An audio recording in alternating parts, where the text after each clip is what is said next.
Hi guys, it's me, Kai. It's 3:30 in the morning and exactly the right time to talk about the topic of the day or the topic of the last 3 days. And meanwhile, there were already many channels that have talked about. I thought I have to mention it as well.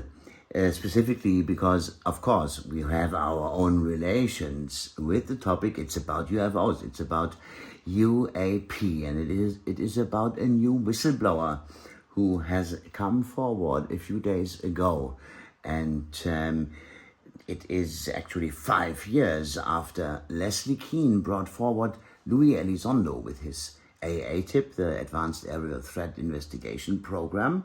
Now 5 years have gone, and another whistleblower, a very well-known man, a senior executive from this realm of scientific research, well-known man, and immediately with him at his side, other senior executives released statements and released commentaries immediately backing this guy up. It's absolutely amazing and extraordinary what he was telling to the public. It is still about UAPs, and this time he is revealing, he is exposing the American government, and he claims that we long since are in possession of downed and crashed UAPs, that is an international effort actually to get in possession of these downed crafts.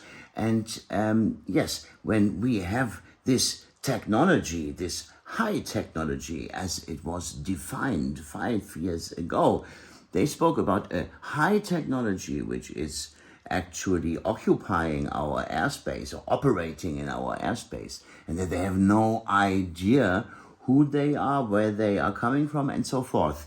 Now, with the new whistleblower, that does not seem to be totally true, because if we have these objects in our hands, of course, I could imagine that there is at least that they do suspect where these objects are coming from, and are they all remote controlled? If not, do we have the pilots as well? Are they in our possession as well? We will see where this disclosure story is step by step bringing us to. So, like 5 years ago, this is even more spectacular, that UAPs are in our possession. That brings the idea quite close that we are actually already, and maybe for a very long time, in contact with the facilitators of these UAPs.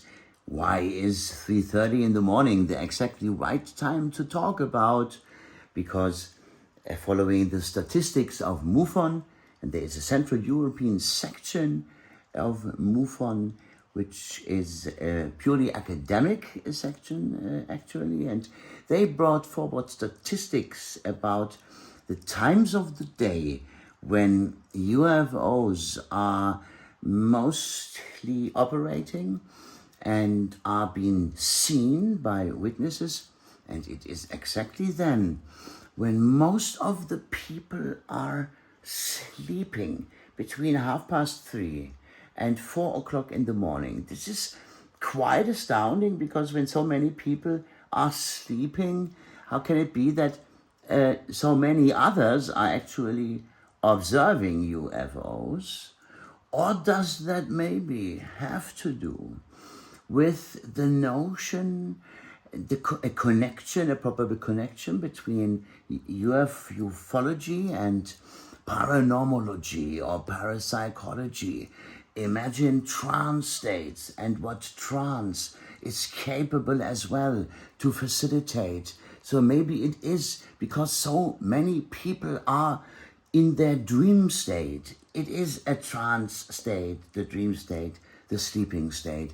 And may it be that maybe at this time, UFOs are dreamt by the people and projected onto our skies, because only that we have them in possession does not necessarily mean that they are purely nuts and bolts.